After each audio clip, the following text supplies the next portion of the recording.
السلام علیکم ورحمۃ اللہ وبرکاتہ. نحمده ونصلی علی رسولہ الکریم. اما بعد فاعوذ باللہ من الشیطان الرجیم. بسم اللہ الرحمن الرحیم. رب اشرح لی صدری ویسر لی امری واحلل عقدۃ من لسانی یفقہوا قولی.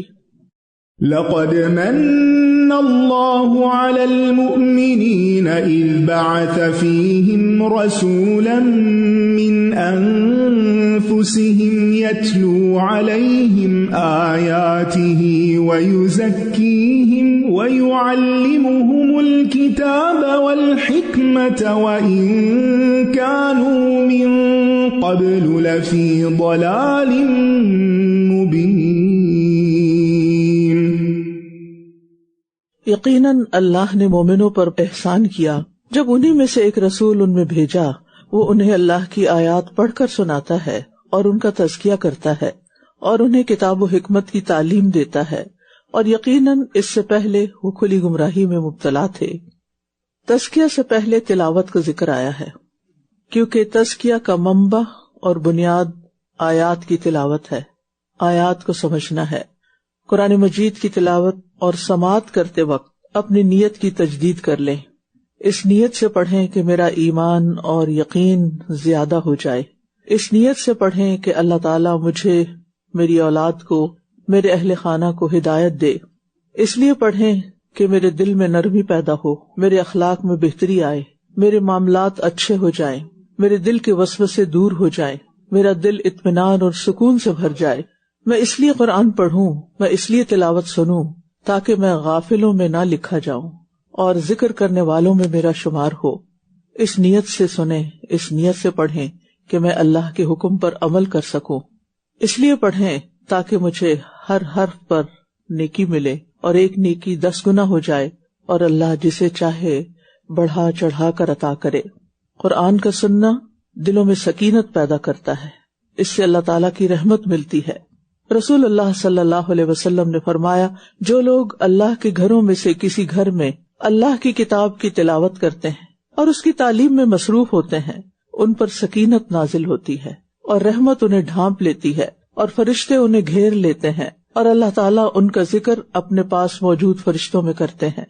تو اللہ تعالیٰ سے دعا ہے کہ اللہ تعالیٰ ہمیں یہ ساری نعمتیں عطا فرمائے. آج ہم آغاز کریں گے سورۃ البقرہ کی آیت نمبر 229 سے.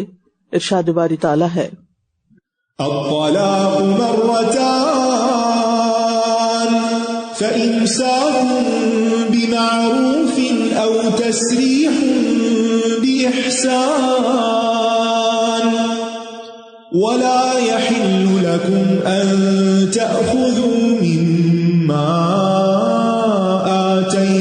آتيتموهن شيئا إلا أن يخافا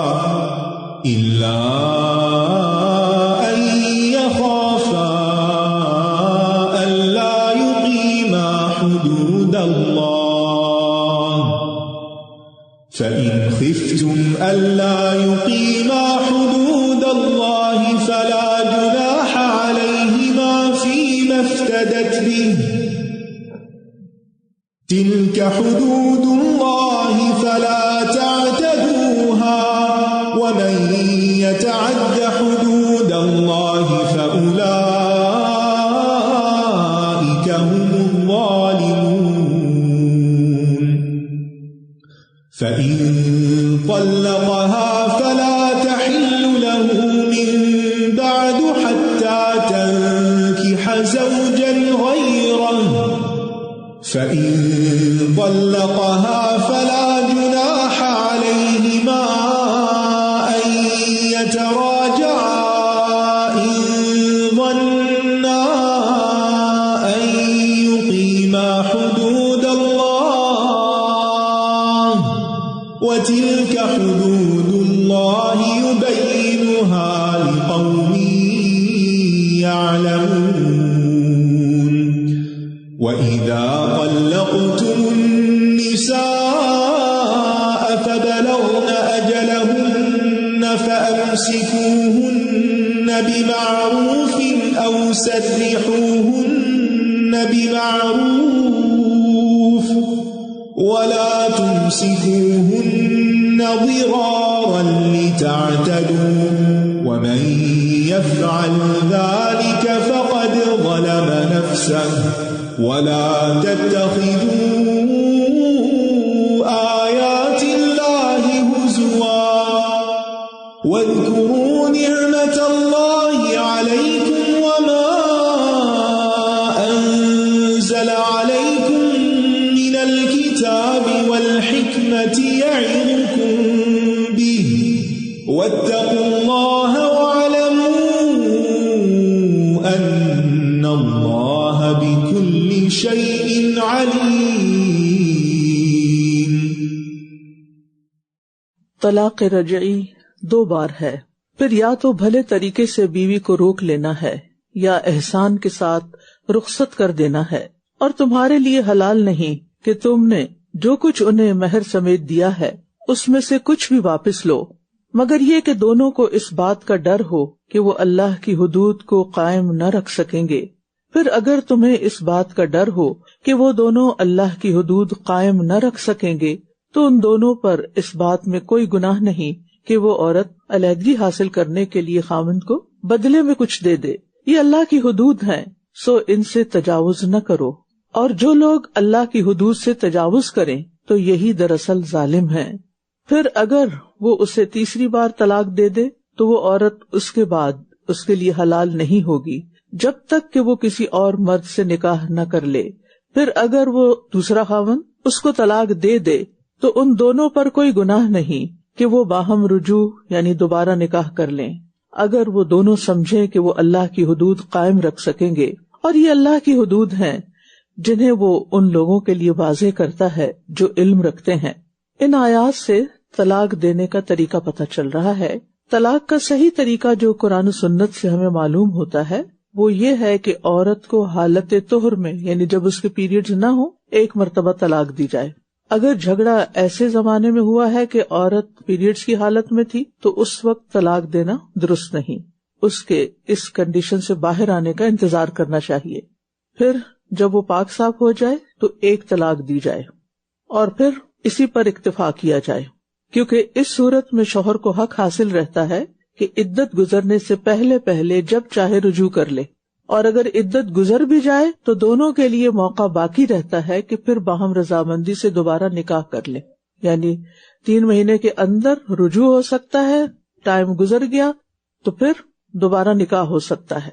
لیکن اگر اس نے دوسرے طہر میں دوسری طلاق دے دی اور تیسرے طہر میں تیسری دے دی تو پھر اس کے بعد طلاق بائن ہو جائے گی، یعنی ہمیشہ کے لیے جدائی ہو جائے گی، اور اب نہ تو شوہر کو رجوع کا حق حاصل ہوگا اور نہ ہی دوبارہ نکاح کا، الا یہ کہ اس عورت کا نکاح کہیں اور ہو اور پھر وہ مرد اپنی رضامندی کے ساتھ اس کو طلاق دے، اور یا پھر اگر وہ فوت ہو جائے قضاء الہی سے تو اس صورت میں دوبارہ اس کا نکاح پہلے شوہر سے ہو سکتا ہے.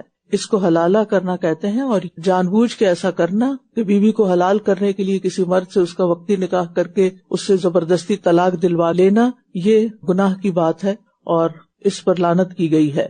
ایسا نہیں کرنا چاہیے.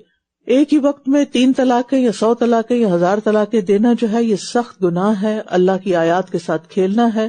لیکن راجح رائے یہی ہے کہ اس سے 1 طلاق واقع ہو جاتی ہے اور عدت کے اندر رجوع کا حق بھی ہوتا ہے.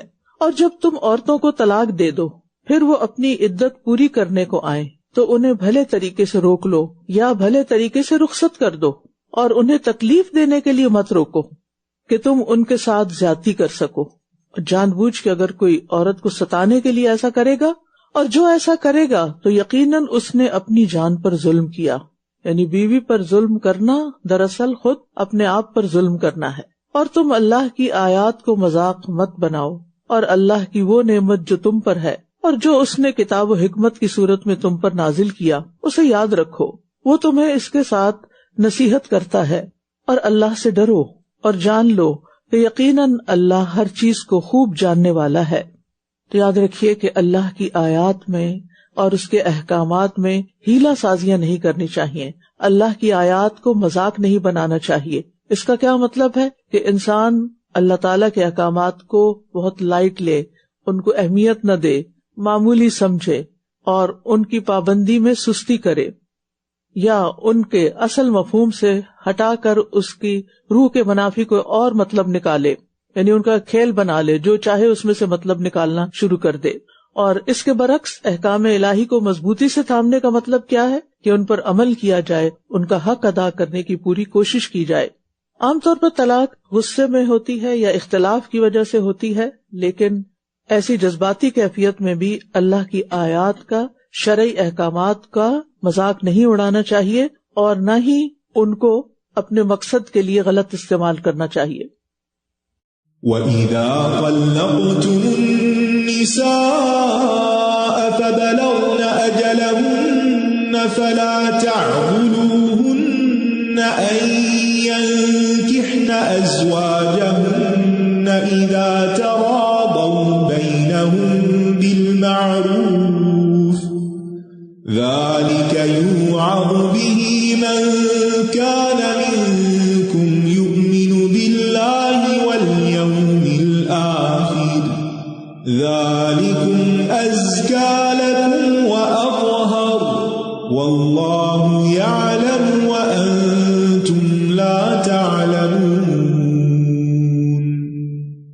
وَالْوَالِدَاتُ يُرْضِعْنَ أَوْلَادَهُنَّ حَوْلَيْنِ كَامِلَيْنِ لِمَنْ أَرَادَ أَنْ يُتِمَّ الرَّضَاعَةَ وَعَلَى الْمَوْلُودِ لَهُ رِزْقُهُنَّ وَكِسْوَتُهُنَّ بِالْمَعْرُوفِ لَا تُكَلَّفُ نَفْسٌ إِلَّا وُسْعَهَا لا تضار والدة بولدها ولا مولود له بولده وعلى الوارث مثل ذلك فإن أرادا فصالا عن تراض منهما وتشاور فلا جناح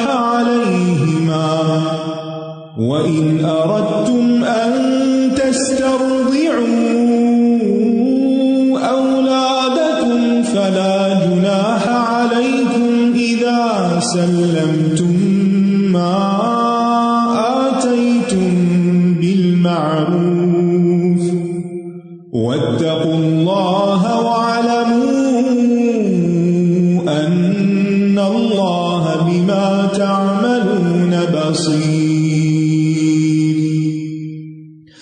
والذين يتوفون منكم ويذرون أزواجا يتربصن بأنفسهن 4 أشهر وعشرا فإذا بلغن أجلهن فلا جناح عليكم فيما فعلن في أنفسهن بالمعروف والله بما تعملون خبير. ولا جناح عليكم فيما عرضتم به من خطبة النساء أو أكننتم في أنفسكم علم الله أنكم ستذكرونهن ولكن لا تواعدوهن سرا إلا أن تقولوا قولا معروفا ولا تعزموا عقدة النكاح حتى يبلغ الكتاب أجله واعلموا أن الله يعلم ما في أنفسكم فاحذروه واعلموا أن الله غفور حليم. اور جب تم عورتوں کو طلاق دے چکو پھر وہ اپنی عدت پوری کر لیں تو تم انہیں ان کے سابقہ شوہروں سے نکاح کرنے سے نہ روکو جب وہ معروف طریقے سے باہم رضامند ہو جائیں، یہ نصیحت اس کو کی جاتی ہے جو تم میں سے اللہ اور یوم آخرت پر ایمان رکھتا ہو. یہ طریقہ تمہارے لیے زیادہ پاکیزہ اور صاف ستھرا ہے اور اللہ جانتا ہے اور تم نہیں جانتے. عربوں میں بعض اوقات جب عورت کو ایک دفعہ طلاق ہو جاتی اور اپنے والدین کے گھر واپس آ جاتی، یعنی روٹ کر یا طلاق کے بعد عدت کے دوران، اور شوہر رجوع کرنا چاہتا یا واپس نکاح کرنا چاہتا تو بھائی یا والدین آڑے آ جاتے، یعنی اس کو غیرت کا مسئلہ بنا دیتے. لیکن یہاں اس طریقے سے روکا گیا کہ ایسا نہ کرو، کیونکہ وقتی طور پر شوہر بیوی کے درمیان اختلاف بھی ہوتا ہے، غصہ بھی آ جاتا ہے، کبھی لڑائی جھگڑا حد سے بڑھ جاتا ہے، طلاق تک نوبت آ جاتی ہے. لیکن جب غصہ ختم ہوتا ہے اور گراؤنڈ ریالٹی سامنے آتی ہے کہ الگ ہونے میں کیا کیا نقصان ہے، تو پھر انسان چاہتا ہے کہ واپس ریکنسائل کر لے. تو اگر شوہر اور بیوی دونوں یعنی آپس میں معروف طریقے سے، یعنی اچھی ٹرمز اینڈ کنڈیشنز پر واپس دوبارہ ملنا چاہیں، تو پھر تم رکاوٹ نہیں ڈالو، یعنی انا کا مسئلہ نہیں بناؤ. ایک اور نقطہ یہاں سے پتہ چلتا ہے کہ عورت خود بخود اپنا نکاح نہیں کر سکتی. اگر وہ کر سکتی ہوتی تو کسی اور کو روکنے کی کیا ضرورت تھی، وہ تو خود بخود کر لیتی. کیونکہ جو عورت خود اپنا نکاح کرے وہ زنا شمار ہوتا ہے. ابو ہریرہ رضی اللہ عنہ سے روایت ہے، رسول اللہ صلی اللہ علیہ وسلم نے فرمایا، کوئی عورت کسی عورت کا نکاح نہ کرے، یعنی ماں بیٹی کا نکاح نہیں کر سکتی، عورت اپنا خود بھی نہیں کر سکتی اور کوئی عورت بھی عورت کا نہیں کر سکتی، اور نہ کوئی عورت اپنا نکاح خود کرے. چونکہ نکاح میں ایک طرف مرد ہوتا ہے اور ایک طرف عورت ہوتی ہے، اور اگر ایک طرف صرف عورتیں ہوں اور دوسری طرف صرف مرد ہو تو مرد ان عورتوں سے ناجائز فائدہ بھی اٹھا سکتا ہے. یعنی فطری طور پر عورت جو ہے وہ بعض اوقات اس کا مقابلہ نہیں کر سکتی. ولی کا ہونا ضروری ہے، کیونکہ ولی ایک پروٹیکشن دیتا ہے اپنی بیٹی کو، اپنی بہن کو، یا جس کا بھی وہ ولی ہوتا ہے، کیونکہ وہ اپنی بیٹی یا بہن کا ہاتھ کسی مرد کے ہاتھ میں دے رہا ہوتا ہے. تو یہ دراصل عورتوں کو پروٹیکشن دینے کے لیے ہے، کوئی ڈسکریمنیشن نہیں ہے. اور اسی طرح یہ ہے کہ رشتوں کو جوڑنا چاہیے، توڑنا نہیں چاہیے. یعنی اگر ایک دوسرے سے ہسبینڈ وائف ناراض ہو گئے ہیں کسی وجہ سے، تو اس ناراضگی کو بڑھانا نہیں چاہیے بلکہ واپس جوڑنے کی کوشش کرنی چاہیے، کیونکہ اللہ تعالیٰ کے نزدیک پسندیدہ عمل یہی ہے کہ خاندان آپس میں انٹیکٹ رہیں. اور مائیں اپنے بچوں کو پورے 2 سال تک دودھ پلائیں. یہ حکم اس کے لیے ہے جو رضاعت کی مدت پوری کرنے کا ارادہ کرے، اور بچے کے والد کے ذمہ معروف طریقے سے ان کی ماؤں کا کھانا اور کپڑا دینا ہے. کسی شخص کو اس کی طاقت سے بڑھ کر تکلیف نہ دی جائے، نہ تو والدہ کو اس کے بچے کی وجہ سے اور نہ ہی والد کو اس کے بچے کی وجہ سے. یعنی بچے کو آڑ بنا کے دونوں ایک دوسرے پر زیادتی نہ کریں، اور نہ ہی والد کو اس کے بچے کی وجہ سے کوئی نقصان پہنچایا جائے. اور باپ کے وارث پر بھی اسی طرح کی ذمہ داری ہے. پھر اگر وہ دونوں باہم رضامندی اور مشورے سے دودھ چھڑانے کا ارادہ کر لیں تو ان پر کچھ گناہ نہیں. اور اگر تم اپنے بچوں کو کسی اور عورت سے دودھ پلوانے کا ارادہ کرو تو بھی تم پر کوئی گناہ نہیں، بشرطے کہ جو انہیں دینا طے کیا تھا تم بھلے طریقے سے ان کے حوالے کر دو. اور اللہ سے ڈرو اور جان لو کہ جو کچھ بھی تم کرتے ہو یقیناً اللہ اسے خوب دیکھنے والا ہے. اور تم میں سے جو لوگ فوت ہو جائیں اور بیویاں چھوڑ جائیں تو وہ عورتیں 4 ماہ اور 10 دن اپنے آپ کو انتظار میں رکھیں. یہ بیوہ کی عدت ہے. پھر جب وہ اپنی عدت کی مدت پوری کر چکیں تو جو کچھ وہ اپنی ذات کے بارے میں معروف طریقے سے طے کریں تو تم پر کوئی گناہ نہیں. اور تم جو کچھ بھی کرتے ہو اللہ اس کی خوب خبر رکھنے والا ہے. تو اس سے یہ پتہ چلتا ہے کہ اگر کوئی عورت، چاہے اس کا ابھی صرف نکاح ہی ہوا ہو، رخصتی نہ بھی ہوئی ہو، جوان ہو یا بوڑھی ہو، ایک بیوی ہو یا زیادہ ہو، سب کی عدت یہی ہے، 4 ماہ اور 10 دن. عام طور پر لوگ اس کی اہمیت کو نہیں جانتے اور اس کے بارے میں بہت سی غلط فہمیوں کا شکار رہتے ہیں، اور وہ کہتے ہیں کہ نہیں، اس عورت کی عمر تو 70 سال ہے، 80 سال ہے، کیا وہ بھی عدت کرے گی؟ جی، عدت سب کے لیے ہے، اور عدت کی کچھ پابندیاں ہیں، کچھ شرائط ہیں، ان کا پورا کرنا بھی دین کا حصہ ہے. اور تم پر اس بات میں کوئی گناہ نہیں کہ عدت والی عورتوں کو اشارتاً پیغام نکاح بھیجو یا اسے اپنے دلوں میں چھپائے رکھو. یعنی اگر کوئی عورت عدت میں ہے تو اس کو واضح الفاظ میں پروپوز نہیں کیا جا سکتا، لیکن یعنی جب یہ عدت سے نکلے گی تو اس سے نکاح کیا جائے گا، سوچنے میں کوئی حرج نہیں. یعنی انڈر کنسیڈریشن ہو سکتا ہے یا انڈائریکٹلی کوئی میسج جا سکتا ہے تاکہ عدت سے فارغ ہونے کے بعد وہ عورت نکاح کر سکے. اللہ جانتا ہے کہ ضرور تم ان کا ذکر کرو گے، لیکن تم ان سے نکاح کرنے کا خفیہ وعدہ نہ کرو. یعنی چھپ کر کوئی واضح پیغام مت بھیجو، مگر یہ کہ کوئی بھلی بات کہو، اور تم عقد نکاح کو پختہ نہ کرو، یعنی عدت کے دوران نکاح نہیں ہو سکتا یہاں تک کہ عدت کی مقرر مدت اپنے اختتام کو پہنچ جائے، اور جان لو کہ یقیناً اللہ جانتا ہے جو تمہارے دلوں میں ہے، لہذا اس سے ڈرو، اور جان لو کہ بے شک اللہ بہت بخشنے والا بہت بردبار ہے۔ لہذا ہمیں ہمیشہ اپنے دلوں کے خیالات پر نظر رکھنی چاہیے، کیونکہ اگر وہ لوگوں کو معلوم نہیں بھی ہوتے تو اللہ ان کو جانتا ہے، اور اس کو پوشیدہ خشیت بھی کہتے ہیں، یعنی اللہ کا ڈر، اور یہ اللہ کا تقوی بھی ہوتا ہے۔ اور اس میں آپ دیکھیے کہ تنہائی میں یا اکیلے میں انسان کے اوپر اس کا نفس یا خواہش غالب آ سکتی ہے کہ کوئی دیکھتا تو ہے نہیں، جو چاہے کر لوں، لیکن اس وقت بھی اگر کوئی صرف اس لیے کوئی غلط کام نہیں کرتا، کوئی غلط بات نہیں سوچتا کہ اللہ کو پتا ہے، اللہ جانتا ہے، اللہ میرے دل کا حال جانتا ہے، لہٰذا مجھے ایسا نہیں سوچنا یا ایسی بات نہیں کرنی، تو اسی لیے کہا جاتا ہے کہ قیمتی چیزوں میں سے سب سے قیمتی چیز تنہائی میں پرہیزگاری ہے۔ لوگوں کے سامنے تو بہت سے متقی نظر آ سکتے ہیں، لیکن اصل پرہیزگاری کیا ہے کہ جب کوئی نہ دیکھ رہا ہو، جس بات کو کوئی نہ جانتا ہو، اس کے معاملے میں بھی اللہ سے ڈرا جائے۔ اور ہم سب کو فاحذروہ، اس سے سبق لینا چاہیے کہ اللہ سے ڈرتے ہوئے پھر اللہ سے توبہ کر لینی چاہیے۔ اگر کوئی ایسی چیز ہو بھی جائے تو اللہ تعالیٰ کا ڈر ہمیشہ سامنے رہے۔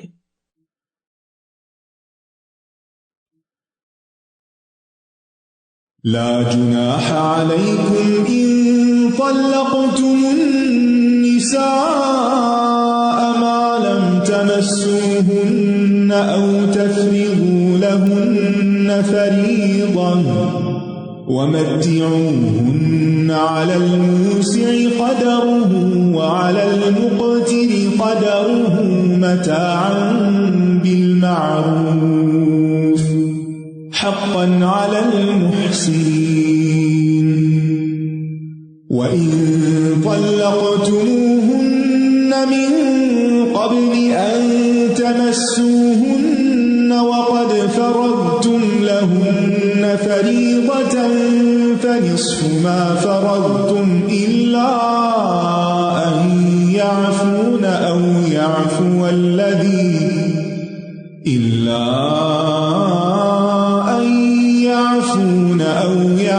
الذي بيده عقدة النكاح وأن تعفوا أقرب للتقوى ولا تنسوا الفضل بينكم إن الله بما تعملون بصير حافظوا على الصلوات والصلاة الوسطى وقوموا لله قانتين فإن خفتم فرجالا أو ركبانا فإذا أمنتم فاذكروا الله كما علمكم ما لم تكونوا تعلمون والذين يتوفون منكم ويذرون أزواجا وصية لأزواجهم متاعا إلى الحول غير إخراج فإن خرجن فلا جناح عليكم فيما فعلن في أنفسهن من معروف والله عزيز حكيم وللمطلقات متاع بالمعروف حقا على المتقين كذلك يبين الله لكم آياته لعلكم تعقلون۔ تم پر کوئی گناہ نہیں اگر تم ان عورتوں کو طلاق دے دو جنہیں تم نے ہاتھ نہیں لگایا، یعنی ان کی ابھی رخصتی ہی نہیں ہوئی تھی کہ نکاح کے بعد طلاق ہو گئی، تو اس طلاق میں کوئی گناہ کی بات نہیں۔ اگر ضرورت ہے ایسی طلاق کی تو دی جا سکتی ہے، یا جن کے مہر تم نے مقرر نہیں کیے اور انہیں کچھ نہ کچھ فائدہ پہنچاؤ، کیونکہ ان کا نام تمہارے نام کے ساتھ آ گیا تھا۔ وسعت والا اپنی وسعت کے مطابق اور تنگ دست اپنی حیثیت کے مطابق دے، یعنی کوئی اماؤنٹ مقرر نہیں کی گئی، لیکن ہر ایک کو اللہ کے تقوی کے ساتھ فیصلہ کرنے کا حکم ہے کہ وہ اپنی حیثیت کے مطابق دے۔ بھلے طریقے سے فائدہ پہنچانا ہے، متاعا بالمعروف، نیکی کرنے والوں پر یہ لازمی حق ہے۔ سبحان اللہ، ہمارا دین کتنا خوبصورت دین ہے، کس طرح لوگوں کے جذبات کی رعایت کرتا ہے کہ اگر ایک رشتہ جوڑنے کے بعد توڑنے کا موقع آ گیا ہے تو بہرحال کچھ نہ کچھ نقصان عورت کو ہوتا ہی ہے، اس نقصان کی تلافی ضروری ہے حسب قدرت، کسی تحفے کی شکل میں، اس کو کچھ نہ کچھ دینے کی صورت میں، یعنی دینے والے بنو، بانٹنے والے بنو، ہر موقع پر فائدہ پہنچانے والے بنو۔ یہی خوشی کا راز ہے۔ خوشی لینے میں نہیں ہوتی، خوشی دینے میں ہوتی ہے۔ دلوں کی تنگی میں کوئی خوشی نہیں، بخل میں کوئی خوشی نہیں، دلوں کی فراخی میں، دلوں کی وسعت میں خوشی ہوتی ہے۔ اور اگر تم ان منکوحہ عورتوں کو ہاتھ لگانے سے پہلے طلاق دے دو جبکہ تم نے ان کے لیے مہر بھی مقرر کر دیا ہو تو مقررہ مہر کا آدھا ادا کرنا ہوگا۔ اگر مقرر نہیں ہوا تو اور صورت ہے، مقرر ہو گیا تو آدھا، مگر یہ کہ وہ عورتیں مہر معاف کر دیں یا وہ شخص معاف کر دے جس کے ہاتھ میں نکاح کی گرہ ہے، اور یہ کہ تم معاف کر دو تو یہ تقوی کے زیادہ قریب ہے۔ اور تم آپس میں احسان کرنا نہ بھولو، یعنی دونوں فریق ایک دوسرے کے ساتھ اس کے حق سے زیادہ دینے والے ہوں۔ جو کچھ بھی تم عمل کرتے ہو یقیناً اللہ اس کو خوب دیکھنے والا ہے، یعنی جو احسان کرے گا اس کا احسان اللہ کی نگاہ میں ہے اور اللہ تعالیٰ اس کا بدلہ دے گا۔ یہ زندگی میں ایک اصول بنا لینا چاہیے کہ انسان ہمیشہ دوسرے کو اس کے حق سے زیادہ دینے کی کوشش کرے۔ ایسا شخص کبھی خیر سے محروم رہ ہی نہیں سکتا، اس پر اللہ کا فضل اور رحمت ہوتی ہے، لیکن جو بہت حساب کر کے دیتا ہے، گن گن کر دیتا ہے، تو اس کو بھی گن گن کر ہی دیا جاتا ہے۔ نبی صلی اللہ علیہ وسلم نے حضرت اسماء رضی اللہ تعالیٰ عنہ سے فرمایا تھا، لا تو کی فیو کا علیہ کی۔ وکا کہتے ہیں اس تھیلی کی رسی کو یا اوپر جو ڈوری ہوتی ہے، پہلے زمانے میں پرس اور بیگز اور یہ چیزیں تو نہیں ہوتی تھی، تو لوگ چھوٹی چھوٹی گتھیاں سی بنا لیتے تھے اور ان کے اندر چیزیں رکھ کے اوپر سے پھر دھاگے سے اس کو گرا لگا دیتے تھے، تو اس کو وکا کہتے ہیں۔ اسی طرح جیسے پانی کی مشق ہوتی ہے اس کے اوپر بھی وکا ہوتا ہے، ڈھکن۔ تو فرمایا لا تو کی فیو کا علیہ کی، اس کو بند کر کے مت رکھو ورنہ تمہارے اوپر بھی بند کر دیا جائے گا، یعنی اگر تم دینا بند کرو گے تو پیچھے سے تمہارا بھی بند ہوگا، اور اگر تم دیتے جاؤ گے تو پیچھے سے اور آتا جائے گا۔ اور آپ دیکھیے کہ ایک گندم کا دانہ مثال کے طور پر آپ اگر اس کو اپنے گھر میں ایسے ہی بیکار رکھ چھوڑتے ہیں تو اس سے کچھ بھی نہیں بنتا، لیکن اگر آپ اس کو زمین میں دبا دیتے ہیں ایک سیڈ کو تو اس سے کیا کچھ نکل آتا ہے، وہ 700 دانے بن جاتے ہیں، وہ ایک بہت بڑا پودا بن جاتا ہے۔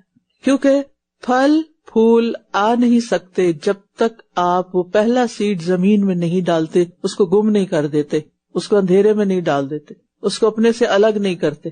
اگر آپ یہ کہیں کہ مجھے یہ بڑا عزیز ہے، یہ بڑا خوبصورت ہے، اس کو تو میں اپنے ساتھ ہی رکھوں، تو آپ خوبصورت پھول نہیں دیکھ سکیں گے، پھل نہیں دیکھ سکیں گے۔ اسی طرح اگر آپ مال کو، اپنے علم کو، اپنے رزق کو، اپنی صلاحیتوں کو صرف اپنے تک ہی رکھیں گے تو وہ پھلے پھولیں گی نہیں، ان سے پھل پھول نہیں آئیں گے، پھر وہ آپ خوشیاں نہیں دیکھیں گے، وہ نظارہ نہیں دیکھیں گے۔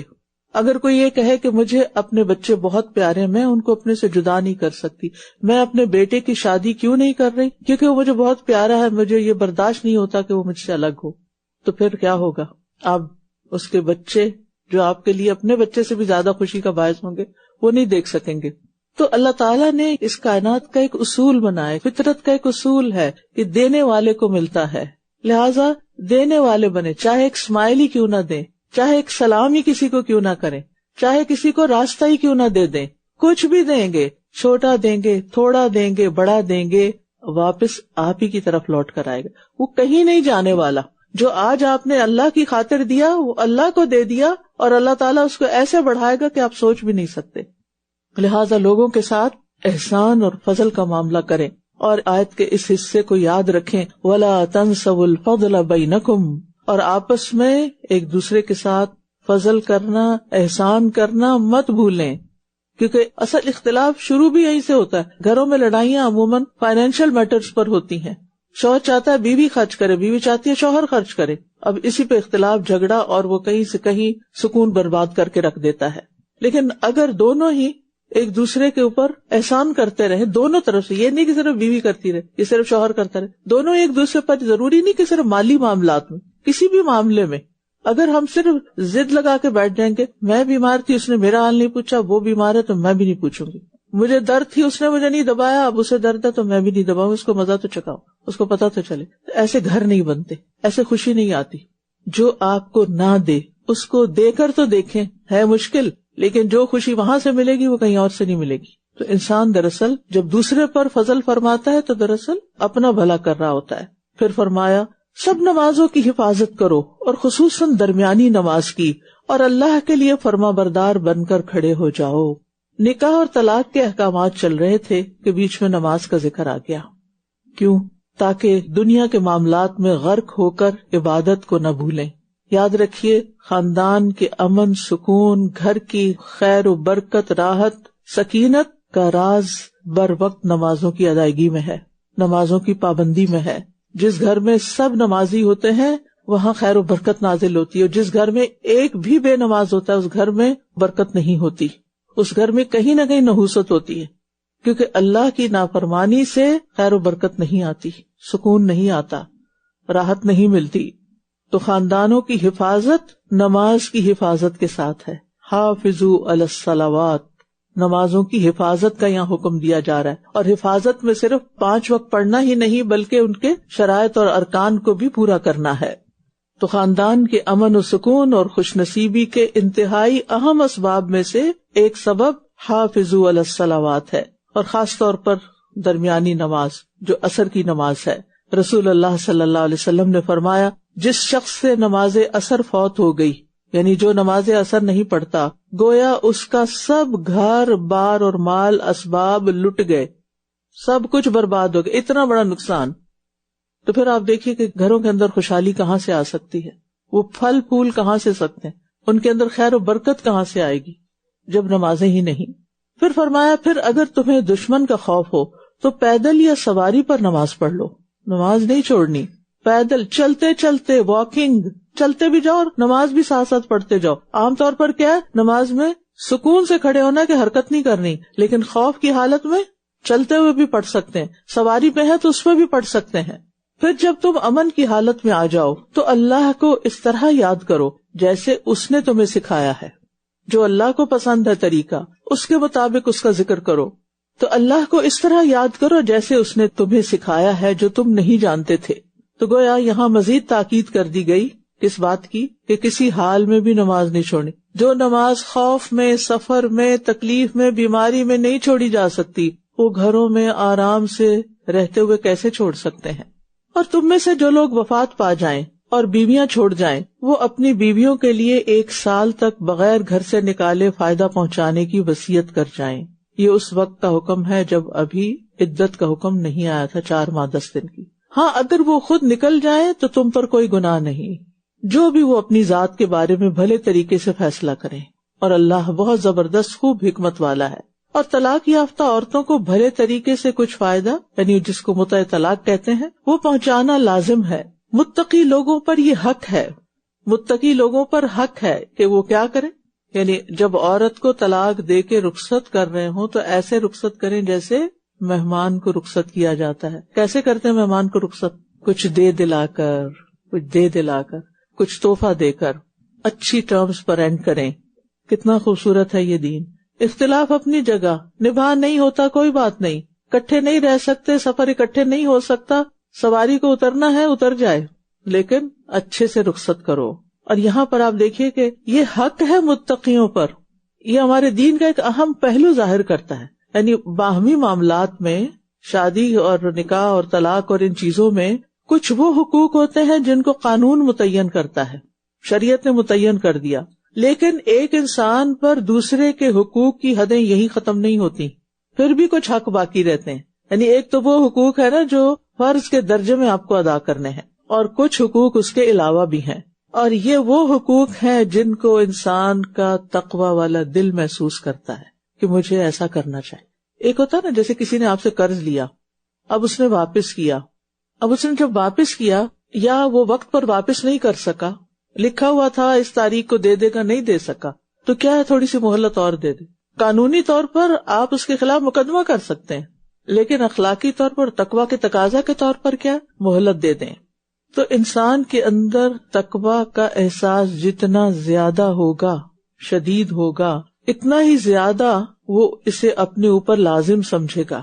اور اگر اندر کا یہ زور موجود نہیں تو انسان کبھی بھی دوسروں کے حقوق صحیح طور پر ادا نہیں کر سکتا. اسی طرح اللہ تمہارے لیے اپنی آیات کو واضح کرتا ہے تاکہ تم عقل سے کام لو. یعنی اللہ تعالیٰ نے جس طرح احکامات نازل کیے ہیں اسی طرح انہی کے مطابق تمہیں عمل کرنا ہے. یعنی ان کو سمجھو اور زندگی ان کے مطابق گزارو، اپنے لیے بے جا گنجائشیں نکالنے کی کوشش مت کرو.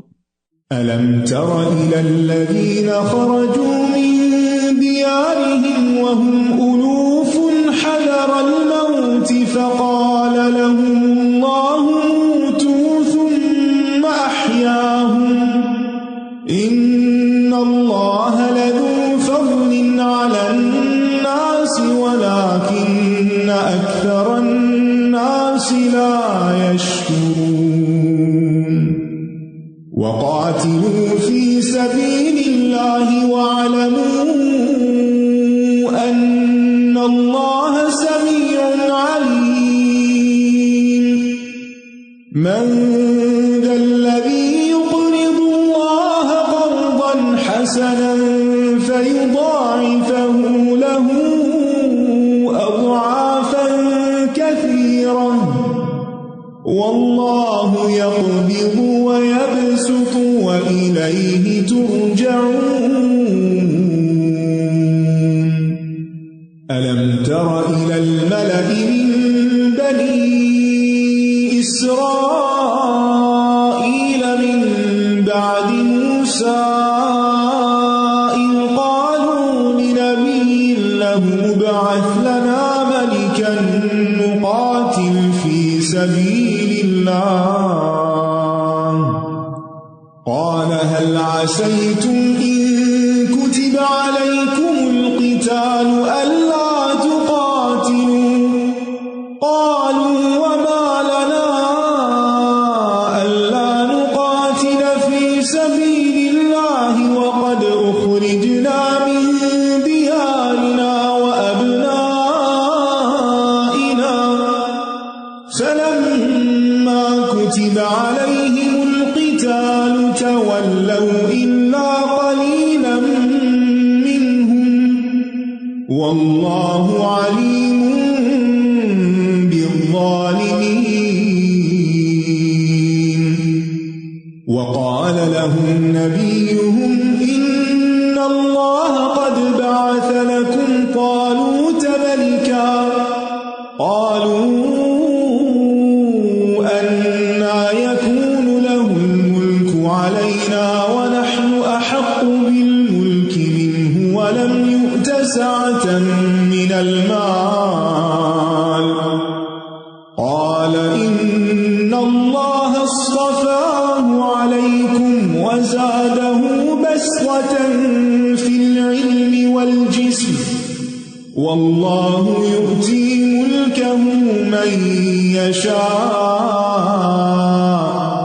وَاللَّهُ وَاسِعٌ عَلِيمٌ. وَقَالَ لَهُمْ نَبِيُّهُمْ إِنَّ آيَةَ مُلْكِهِ أَن يَأْتِيَكُمُ التَّابُوتُ فِيهِ سَكِينَةٌ مِّن رَّبِّكُمْ وَبَقِيَّةٌ مِّمَّا تَرَكَ آلُ مُوسَىٰ وَآلُ هَارُونَ تَحْمِلُهُ الْمَلَائِكَةُ إِنَّ فِي ذَلِكَ لَآيَةً لَكُمْ إِن كُنتُم مُّؤْمِنِينَ. کیا آپ نے ان لوگوں کے حال پر غور نہیں کیا جو ہزاروں میں تھے؟ وہ موت سے بچنے کے لیے اپنے گھروں سے نکل پڑے تو اللہ نے ان سے فرمایا مر جاؤ، تو وہ مر گئے. پھر اس نے انہیں زندہ کر دیا. بے شک اللہ لوگوں پر بہت فضل فرمانے والا ہے، لیکن اکثر لوگ شکر ادا نہیں کرتے۔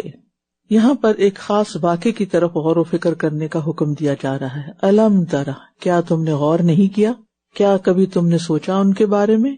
کون تھے وہ جو اپنے گھروں سے نکل گئے تھے؟ کس لیے؟ موت سے بچنے کے لیے، لیکن موت تو پھر بھی پیچھے آ گئی۔ تو اس سے کیا پتہ چلتا ہے کہ تقدیر نہیں ٹلتی۔ موت کا جب وقت لکھا ہے اور جس جگہ لکھا ہے وہاں انسان پہنچ جاتا ہے۔ لہٰذا سبق کیا ہے ہم سب کے لیے کہ اگر کسی کی موت کسی خاص عمر میں، کسی خاص وقت، کسی خاص جگہ پر آ جائے تو اس کو اللہ کا لکھا تسلیم کر کے قبول کر لیں، اس پہ راضی ہو جائے، اعتراض نہ کریں۔ اگر یہ ایسا نہ کرتا تو یہ فوت نہ ہوتا، اگر وہاں نہ جاتا تو یہ نہ مرتا، یہ سب ہماری باتیں ہیں، ہمارے خیالات ہیں۔ جب کوئی فوت ہو جائے تو سوچیں کہ اس نے ایسے ہی فوت ہونا تھا اور اس کا ایسا ہی لکھا تھا اور یہ اللہ کا فیصلہ ہے اور اسی میں کوئی خیر ہوگی۔ یعنی اسباب تو اختیار کرے انسان، لیکن تقدیر کو بھی تسلیم کرے۔ اسباب اختیار کرے موت سے بچنے کے لیے، لیکن موت آ جائے تو اللہ کے فیصلے کو قبول کر لیں، کیونکہ کچھ لوگ ڈیتھ کو ایکسپٹ نہیں کرتے اور وہ اپنی زندگی کو میزریبل بنا لیتے ہیں۔ کیوں فوت ہو گیا، کیوں فوت ہو گیا، ڈینائل فیز میں چلے جاتے ہیں کہ یہ نہیں ہو سکتا، ایسا نہیں ہو سکتا، انہیں یقین نہیں آتا۔ ٹھیک ہے، کچھ موتیں اچانک ہوتی ہیں، یقین نہیں آتا، لیکن پھر اپنے آپ کو یقین دلانا بھی چاہیے۔ اور اللہ کے راستے میں جنگ کرو اور جان لو کہ اللہ خوب سننے والا، خوب جاننے والا ہے۔ کون ہے وہ جو اللہ کو قرض حسنہ دے تاکہ وہ اسے اس کے لیے کئی گنا زیادہ بڑھا دے؟ اور اللہ ہی تنگی پیدا کرتا ہے اور وہی کشادگی کرتا ہے، اور اسی کی طرف تم لوٹائے جاؤ گے۔ قرض حسنہ سے مراد خالص اللہ تعالی کی رضا اور ثواب حاصل کرنے کے لیے مال خرچ کرنا ہے، اس میں کسی قسم کی ریاکاری اور کسی پر احسان جتانے کی نیت نہ ہو۔ سبحان اللہ، اللہ کا کرم دیکھیں، خود ہی بندوں کو عطا کیا اور خود ہی بندوں سے مانگ رہا ہے اور اسے اپنے ذمے قرض قرار دے رہا، جبکہ وہ سارے خزانوں کا خود مالک ہے۔ یہ صرف ہمیں آنر دینے کے لیے کہ یہ اتنا بڑا کام ہے۔ جب تم اللہ کے راستے میں خرچ کرو گے تو اللہ سے سودا کرو گے، لہٰذا خوشی کے ساتھ یہ سودا کرو۔ اور یہ بھی یاد رکھو کہ اللہ کی راہ میں خرچ کرنے سے کمی نہیں ہوگی، فَيُضَاعِفَهُ لَهُ أَضْعَافًا كَثِيرًا، وہ اسے کئی گنا زیادہ بڑھا دے گا۔ ایک بیج 700 دانے لاتا ہے۔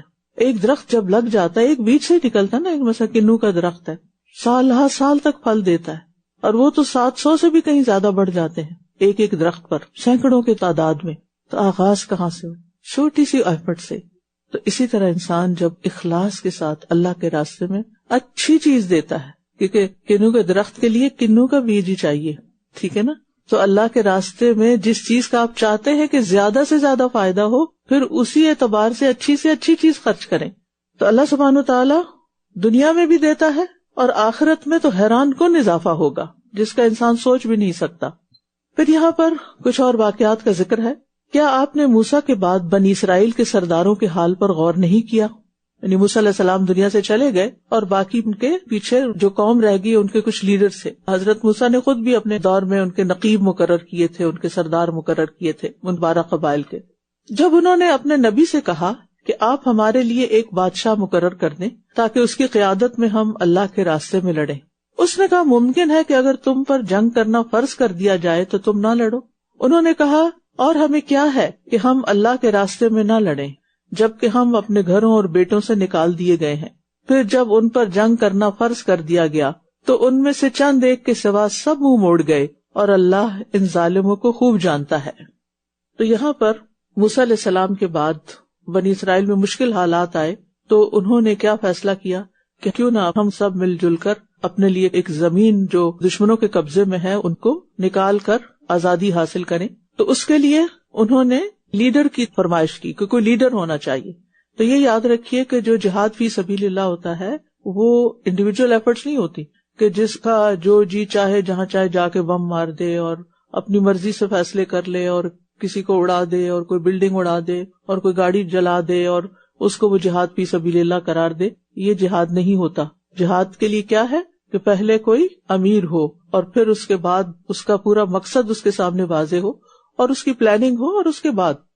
اور یہاں پر آپ دیکھیے کہ ایک اور بات بھی پتہ چلتی ہے کہ جنگ کی آرزو کرنا منع ہے، لیکن اگر کوئی ایسا موقع آ جائے تو پھر ثابت قدمی اور صبر کا مظاہرہ کیا جائے، اور آزمائشوں میں ثابت قدم رہنا مومنوں کی صفات میں سے ہے۔ اب یہاں کیا ہوا؟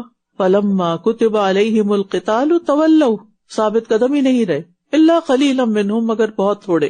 اور ثابت قدمی اختیار نہ کرنے والوں کو کیا کہا گیا؟ ظالمین، واللہ علیم بالظالمین، کہ خود ہی فرمائش کی اور جب حکم دیا گیا تو منہ موڑ گئے اور کام چھوڑ دیا۔ اس واقعے سے ہمیں اپنی زندگی میں ایک بہت بڑا سبق یہ ملتا ہے کہ ہم اللہ تعالیٰ سے جس بھی نیکی کے کام کی تمنا کر کے دعا کریں اور پھر وہ اپرچونٹی ہمیں مل جائے تو پھر کمٹمنٹ کو نبھائیں۔ پھر یہ نہیں کہ اچھا اب یہ مشکل ہے، وہ مصروفیت ہے، پھر ایسا نہیں، ثابت قدمی، تب جا کر اس کا اجر ملے گا۔ نیت کتنی بھی اچھی ہو لیکن اگر طریقہ درست نہ ہو اور اس کام کو ادھورا چھوڑ دیا جائے، اپنی منزل تک نہ پہنچایا جائے تو فائدہ نہیں۔ اور ان کے نبی نے ان سے کہا کہ بے شک اللہ نے طالوت کو تمہارے لیے بادشاہ مقرر کر دیا ہے۔ تو وہ کہنے لگے اس کی بادشاہت ہم پر کیسے ہو سکتی جبکہ ہم بادشاہت کے اس سے زیادہ حقدار ہیں، اور اسے تو کوئی مالی وسعت بھی عطا نہیں کی گئی۔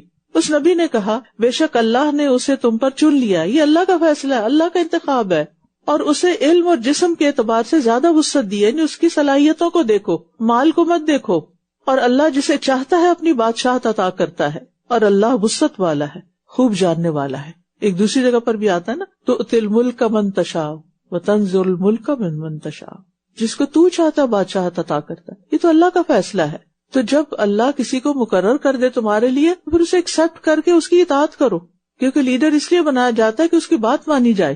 اور یہاں ان آیات سے یہ بھی پتہ چلتا ہے کہ علم کی قوت جسمانی قوت پر مقدم ہے، کیونکہ اس کو اللہ نے علم اور جسم کے اعتبار سے وسعت دی۔ پہلے علم کا ذکر کیا گیا، پھر جسم کا ذکر کیا گیا۔ یعنی انسان کو اگر جسمانی قوت نہیں بھی ملی تو بھی وہ علم کی بنا پر قوی ہو سکتا ہے اگر وہ اس میں محنت کرتا ہے۔ پھر آپ دیکھیے کہ اگر اللہ تعالیٰ انسانوں میں سے کسی انسان کو جس کا بیک گراؤنڈ بہت ہمبل ہو، کہیں دور دراز کسی گاؤں میں تھا اور پھر اس محنت کر کے اس کو اللہ نے اپرچونٹیز دی اور وہ کسی بہت بڑے مقام پر پہنچا، تو حسد نہ کریں اور اسے بار بار اس کا ماضی نہ یاد دلاتے رہیں، بلکہ اس کے موجودہ مقام کو ایکسپٹ کریں، قبول کریں اور اس کو اپریشیٹ کریں۔ آپ دیکھیں کہ ایک شخص جو بہت اسٹرگل کر کے کسی مقام پہ پہنچتا ہے اور اس کو بار بار یہ کہنا ہم جانتے ہیں تم کہاں سے ہو، تم کون ہو، تو یہ کتنی زیادتی کی بات ہے۔ اور پھر آپ دیکھیں کہ کسی سے حسد کرنے کی بجائے کیا کریں، اللہ تعالیٰ سے خود اصرار کے ساتھ دعا کریں کہ اللہ ہمیں تو چنے ہوئے بندوں میں شامل کر لے، ہم سے اپنے دین کا کام لے لے، ہمیں کسی خیر کی توفیق دے۔ اچھا، یہاں پر ایک بات آپ نے نوٹ کی ہوگی کہ نبی کا نام نہیں ذکر کیا گیا، نبیہم اور اس طرح کی بات ہے، لیکن طالوت کا نام بتا دیا گیا، اور پھر داؤد علیہ السلام کا نام، اور آگے جا کر جالوت جو دشمن تھا اس کا نام بھی بتا دیا گیا۔ تو اس میں کوئی حکمت ہے، کیونکہ نبی کوئی بھی ہو، اس کا نام معلوم ہو یا نہ ہو، اس پر ایمان لانا ضروری ہے، اور اس دور کے لوگوں کے لیے اس کی بات ماننا ضروری ہے۔ اس کا نام اتنا امپورٹنٹ نہیں ہوتا جتنا اس کا عہدہ، منصب جو اللہ نے اس کو نبوت کا دیا، ٹھیک ہے۔ اچھا، اس کو اس طرح سمجھیے کہ جیسے آپ نے دیکھا ہوگا کہ جب کوئی شخص مثلاً ڈاکٹر بن جاتا ہے تو عام طور پر لوگ کیا کہتے ہیں، اس کا نام لیتے ہیں یا ڈاکٹر صاحب کہتے ہیں؟ کیوں نام کیوں نہیں لیتے؟ کہ اس نے اچیو کیا ہے جو کچھ، یا جو اس کی قابلیت ہے یا اس کی جو پہچان ہے، اب وہ نام سے زیادہ اس کے ٹائٹل کے ساتھ ہے، ٹھیک ہے نا۔ تو یہاں بھی نبی کا نام نہیں بتایا، جبکہ باقی سارے اہم کرداروں کے نام پتہ چل رہے ہیں۔ اب ان کے اگر نام ہٹا دیے جائیں تو پھر بات نہیں بنتی، لیکن نبی کا اگر نام نہیں بھی لیا تو اس کے باوجود وہ بہت امپورٹنٹ ہے۔ اور پھر آپ دیکھیں کہ اگر اللہ سبحانہ وتعالیٰ علم کی بنا پر بندوں کا انتخاب کرتا ہے تو ہمیں اپنے لیے کیا ٹارگٹ رکھنا چاہیے، کس چیز میں آگے جانا چاہیے، علم بڑھانے میں۔ لہٰذا علم بڑھانے کی دعا کرتے رہیں، اور اس کے ساتھ ساتھ جسمانی صحت کی بھی، کیونکہ یہاں اللہ نے علم کے ساتھ جسم کا بھی ذکر کیا ہے۔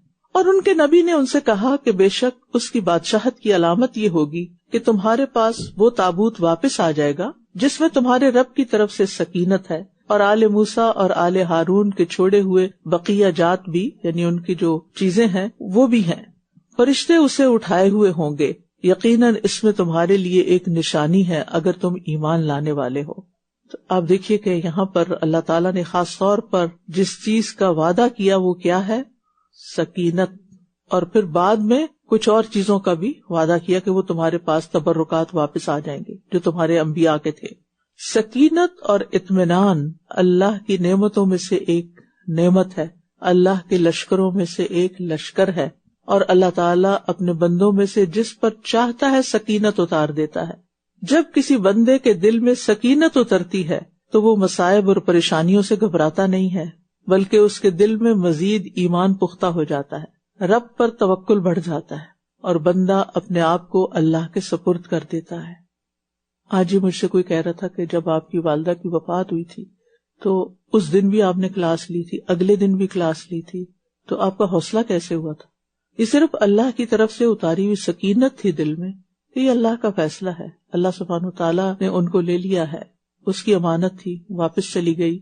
اب اگر ہم اپنے کام کاج چھوڑ کر بیٹھ جائیں تو انہیں کیا فائدہ پہنچے گا؟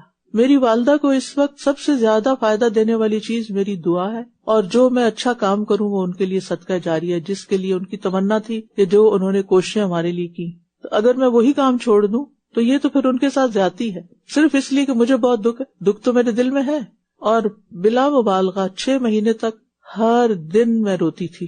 پھر اللہ سبحانہ تعالیٰ نے مجھے قرار دے دیا۔ یعنی ماں باپ کی جدائی ایسی چیز نہیں کہ جس کو آپ سمجھیں کہ بس ایسی معمولی چیز ہے، آپ ان کے جسم کا ایک حصہ ہوتے ہیں، اور اللہ تعالیٰ نے یہ محبتیں اپنے بندوں کے دلوں میں رکھی ہیں، اور یہ محبتیں بھی ایک نعمت ہے۔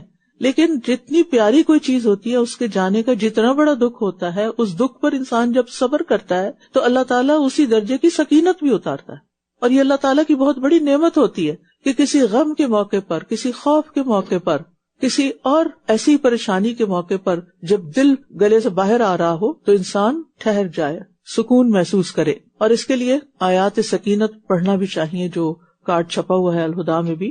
ابن قیم کہتے ہیں کہ امام ابن تیمیہ پر جب معاملات شدت اختیار کر جاتے تو وہ سکینت والی آیات پڑھا کرتے تھے۔ وہ کہتے ہیں کہ جب معاملہ مجھ پر بہت شدت اختیار کر گیا، یعنی خوف زیادہ ہو گیا، تو میں نے اپنے رشتہ داروں اور اپنے ارد گرد والوں سے کہا کہ مجھ پر سکینت والی آیات پڑھو، یعنی خود نہیں پڑھ رہے تھے بلکہ پڑھوا رہے تھے۔ پھر وہ حالت مجھ سے ختم کر دی گئی اور میں بیٹھ گیا اور مجھے کوئی بیماری نہ رہی۔ تو زندگی میں ہر انسان پر کوئی نہ کوئی ایسے موڑ آ جاتے ہیں کہ جس میں اس کے اوپر غم کا پہاڑ ٹوٹ پڑتا ہے، یا کوئی خاص تکلیف دہ سچویشن اپنے اوپر یا گھر والوں پہ آ جاتی ہے، تو اس میں اپنے آپ کو سٹیبل رکھنا، اپنے آپ کو تھام کے رکھنا، یہ بڑا ضروری ہوتا ہے، اور وہ انسان کی اپنی قوت نہیں ہوتی، وہ اللہ کی طرف سے ملتی ہے۔ لہٰذا انسان کو کیا کرنا چاہیے؟ ان آیات سے فائدہ اٹھانا چاہیے۔ اور سکینت کا معنی ویسے بھی اطمینان، وقار، سکون ہے، کہ اس وقت انسان سوچ سمجھ کے قدم اٹھائے، بے قراری اور بے چینی کا اظہار نہ کرے۔ تو تکلیف کے موقع پر یہ آیات پڑھنا ایمان میں اضافے کا باعث بنتا ہے۔ فَلَمَّا فَصَلَ طَالُوتُ بِالْجُنُودِ قَالَ إِنَّ اللَّهَ مُبْتَلِيكُم بِنَهَرٍ فَمَن شَرِبَ مِنْهُ فَلَيْسَ مِنِّي وَمَن لَّمْ يَطْعَمْهُ فَإِنَّهُ مِنِّي إِلَّا مَنِ اغْتَرَفَ غُرْفَةً بِيَدِهِ فشربوا منه إلا قليلا منهم فلما جاوزه هو والذين آمنوا معه قالوا لا طاقة لنا اليوم بجالوت وجنوده قال الذين يظنون أنهم ملاقو الله كم غلبت فئة كثيرة بإذن الله والله مع الصابرين ولما برزوا لجالوت وجنوده قالوا ربنا أفرغ علينا صبرا وثبت أقدامنا وانصرنا على القوم الكافرين فهزموهم بإذن الله وقتل داود جالوت وآتاه الله الملك والحكمة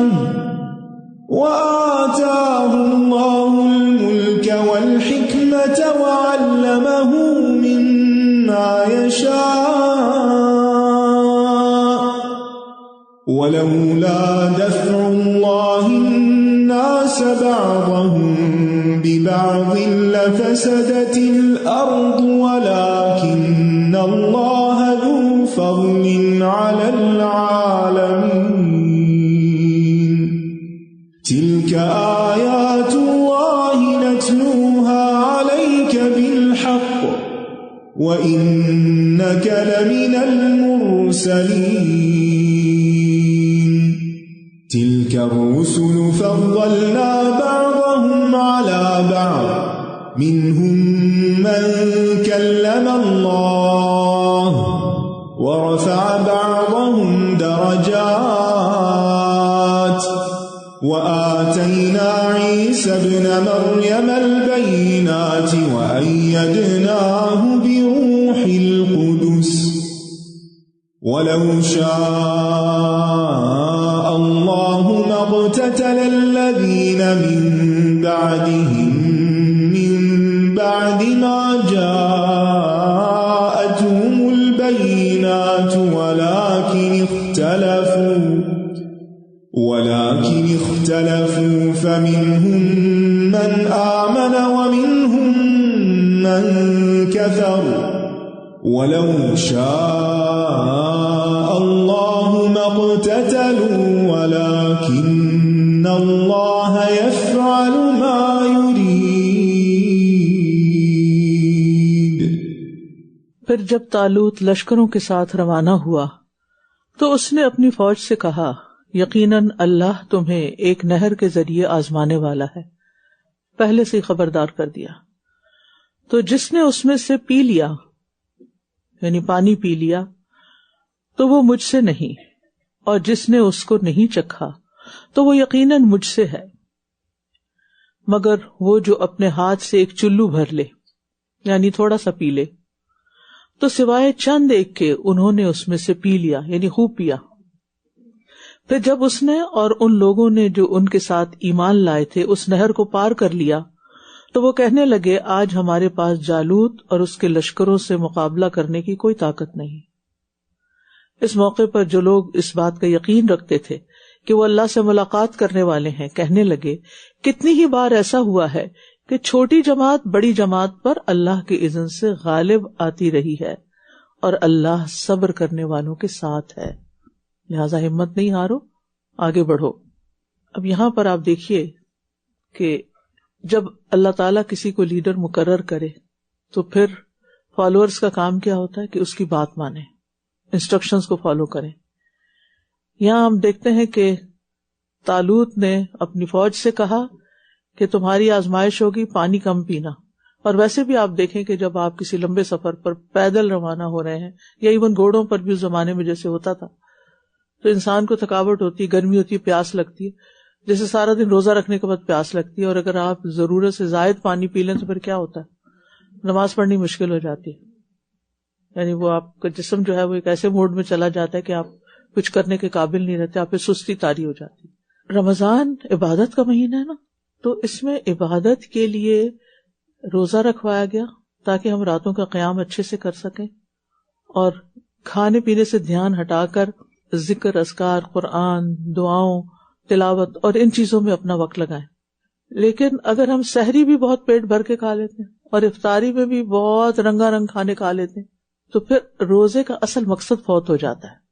اسی طرح جب آپ کو کوئی اہم کام زندگی میں کرنا ہو تو پھر کیا کریں، کھانا پینا مختصر کریں تاکہ آپ اس کام پہ توجہ کر سکیں. اچھا شیطان ہمیں کیا وسوسہ، اتنا بڑا کام ہے، اتنا زیادہ کام ہے، لہٰذا زیادہ کھاؤ تاکہ زیادہ طاقت آئے.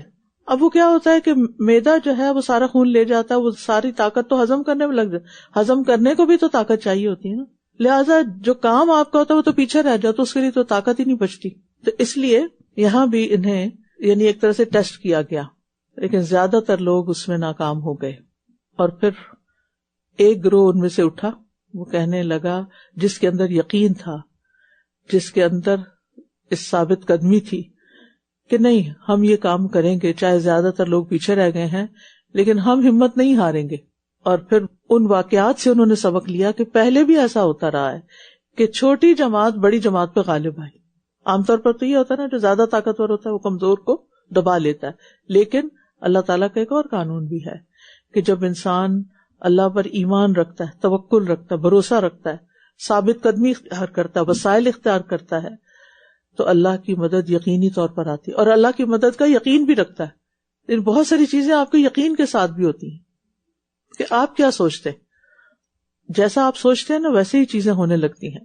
اور جب وہ جالوت اور اس کے لشکروں کے مقابل ہوئے تو کہنے لگے، دعا کی بڑی اہم بات، یعنی سارے اسباب، وسائل، محنت، تیاری کے ساتھ ساتھ خوب دعائیں، کہنے لگے اے ہمارے رب ہم پر صبر انڈیل دے، افرغ، اور ہمارے قدم جما دے، اور اس کافر قوم کے مقابلے پر ہماری مدد فرما۔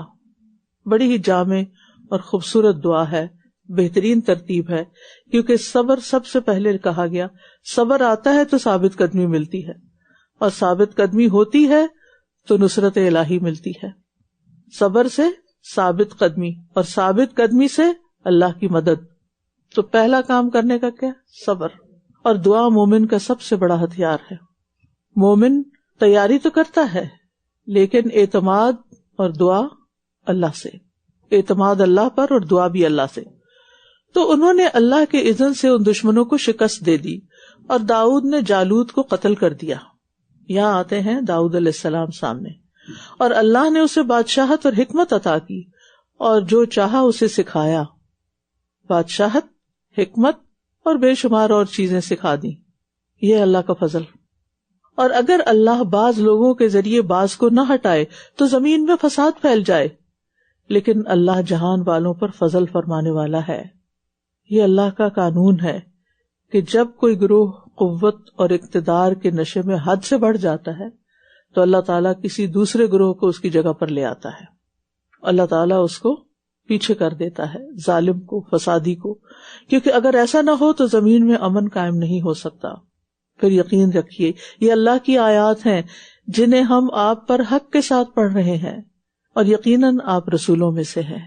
یعنی یہ واقعہ کیا سبق سکھاتا ہے ہمیں کہ اچھا ایسا ہی ہوا کہ چھوٹا گروہ، تھوڑا گروہ اور بغیر مال کے لیڈر ایک بہت بڑے گروہ پر غالب آ گیا، کامیاب ہو گیا، ساری رکاوٹوں اور آزمائشوں اور مشکلات کے باوجود کامیابی تک جا پہنچا، مقصد حاصل کر لیا، گول اچیو کر لیا۔ ہاں ایسا ہوتا ہے۔ ایسی آیات ہمارا ایمان بڑھاتی ہیں، توکل بڑھاتی ہیں کہ صرف اسباب ہی سب کچھ نہیں ہوتا، صرف مال و دولت ہی سب کچھ نہیں ہوتا، کامیابی کے لیے اور بھی بہت سی چیزیں چاہیے ہوتی ہیں۔ یہ رسول، ان میں سے بعض کو ہم نے بعض پر فضیلت عطا کی، ان میں سے بعض وہ ہیں جن سے اللہ نے کلام کیا، اور ان میں سے بعض کو درجات میں بلندی عطا کی۔ پیچھے فضیلت کی بات تھی نا کہ اللہ نے طالوت کو سب پر فضیلت دی، تو اسی طرح اللہ نے انبیاء کو بھی، رسولوں کو بھی بعض کو بعض پر فضیلت دی، درجات کی بلندی دی۔ اور ہم نے عیسیٰ ابن مریم کو واضح نشانیاں عطا کی، اور روح القدس سے اس کی تائید کی، اور اگر اللہ چاہتا تو ان کے بعد آنے والے لوگ واضح نشانیاں آ جانے کے بعد باہم نہ لڑتے، لیکن انہوں نے اختلاف کیا۔ پھر ان میں سے کچھ تو ایمان لے آئے اور کچھ نے کفر اختیار کیا، اور اگر اللہ چاہتا تو وہ باہم نہ لڑتے، لیکن اللہ وہی کرتا ہے جو وہ چاہتا ہے۔ تو یاد رکھیے کہ اللہ سبحانہ تعالیٰ نے ہر دور میں رسول بھیجے، اور رسولوں کے بعد ان قوموں کے اندر مصلحین بھی بھیجے، لیکن لوگوں نے پھر بھی دین کے معاملے میں بہت اختلاف کیا، حتیٰ کہ بعض کفر تک جا پہنچے، اور پھر آپس میں بہت لڑائیاں بھی کی۔ اس کی کیا وجہ ہوتی ہے؟ بعض اوقات جہالت یا خواہش پر مبنی اختلافات لڑائی جھگڑوں کا سبب بنتے ہیں۔ یعنی کبھی تو لا علمی ہوتی ہے تو انسان لڑتا ہے دوسرے سے، بحث کرتا ہے، اور کبھی اس کی اپنی خواہش غالب آتی ہے۔ یہاں پر آپ دیکھیں کہ ان لوگوں کی مشکل کیا تھی؟ من بعد ما جاءتهم البینات، دلائل آ چکے تھے، ہدایت آ چکی تھی، علم آ چکا تھا، پھر بھی اختلاف کیا۔ یہاں کیا وجہ؟ خواہش کی پیروی، یعنی باہمی خانہ جنگی کے اسباب میں سے ایک سبب جہالت ہوتی ہے، مس انڈرسٹینڈنگز ہوتی ہیں، اور دوسری خواہشات کی پیروی ہوتی ہے۔ اور یاد رکھیے اختلاف میں شر ہے، جب وہ شدت اختیار کر جائے، اور کسی گھرانے میں یا کسی جماعت میں یا کسی قوم میں پھیل جائے تو پھر اس کی اقتصادیات کا خاتمہ ہو جاتا ہے. ایسا اختلاف ان کو انتشار اور تباہی کی طرف لے جاتا ہے، مسٹرسٹ کی طرف لے جاتا ہے، انارکی پھیل جاتی ہے، قوموں اور ملکوں اور گھرانوں کا امن چین سکون برباد ہو کے رہ جاتا ہے. اس کا مطلب نہیں کہ دو رائے نہیں ہو سکتی، کسی بھی معاملے میں دو رائے ہو سکتی ہیں، لیکن اس کا یہ مطلب نہیں کہ اپنی رائے کے اوپر انسان اتنا ڈٹ جائے اور اس پر طرح طرح کی سچی جھوٹی تعویلیں اور دلیلیں اور دور پار کی باتیں لا کر بس اس پہ اڑا رہے. اور دوسرا یہ ہے کہ انسان اپنی بات بھی پیش کرے لیکن دوسرے کا نقطہ نظر بھی سمجھنے کی کوشش کرے، اپنی طرف سے بات سمجھانے کی کوشش کرے لیکن دوسرے کی سمجھنے کی بھی کوشش کرے. اور اگر پھر بھی سمجھ نہ آئے تو ضروری نہیں کہ اپنی بات پر ہی ڈٹے، ورنہ کہے کہ میں تو جا رہا ہوں. اپنی بات کہہ کر مطمئن ہو جائے کہ مجھے جو حق معلوم تھا، جو صحیح بات لگتی تھی وہ میں نے بتا دی. اب اگر دوسرا ایکسپٹ نہیں کرنا چاہتا تو اس کی مرضی، اس میں میرا تو کوئی نقصان نہیں. یعنی کبھی کبھی اپنے موقف سے ودرا کر جانا، پیچھے ہٹ جانا، پسپائی اختیار کر لینا، اس میں انسان کے لیے کوئی ذلت نہیں ہوتی. آپ نے دیکھا ہوگا کہ جتنے بھی بڑے لوگ ہوتے ہیں نا، وہ کوئی ایسا کام نہیں کرتے جس سے فساد پیدا ہو، جس سے باہم لڑائی جھگڑے اور خانہ جنگیاں شروع ہو جائیں اور اصل مقصد پیچھے رہ جائے. اختلاف میں بھی طاقت لگتی ہے. ساری عقل، سوچ، سمجھ، ہر چیز، حتیٰ کہ پھر مال اور جسم اور وقت اور بہت کچھ صرف اس میں لگ جاتا ہے کہ میں اپنے آپ کو پروو کر دوں. لہذا اس سے بچنے کی ضرورت ہے اور ڈفرنس مینجمنٹ آنی چاہیے. یہ انسان کے عقل مند ہونے کی علامت ہے کہ کسی کے ساتھ بھی، چاہے اپنے بہن بھائی ہوں، کولیگس ہوں، دوست ہوں، رشتے دار ہوں، ہسبینڈ وائف ہوں، والدین اور بچے ہوں، لازماً اختلاف ہوگا کیونکہ اللہ نے ہر ایک کو الگ پیدا کیا. یعنی ہر ایک کی فطرت الگ ہوتی ہے، پرسنالٹیز الگ ہوتی ہیں، اور وہ ان کے سوچنے، سمجھنے، بات کرنے، چیزوں کو دیکھنے کا انداز فرق ہوتا ہے. لہٰذا اس بات کو سمجھیں، جب آپ کسی کا مزاج سمجھ جاتے ہیں نا تو پھر معاملہ کرنا بھی آسان ہو جاتا ہے. تو گھروں کے اندر اپنے ہی بچوں کے مزاج سمجھے. دو بچے بھی ایک طرح نہیں ہوتے، تو پھر ماں کا طریقہ کیا ہے؟ ہر ایک بچے کے ساتھ فرق ہوگا.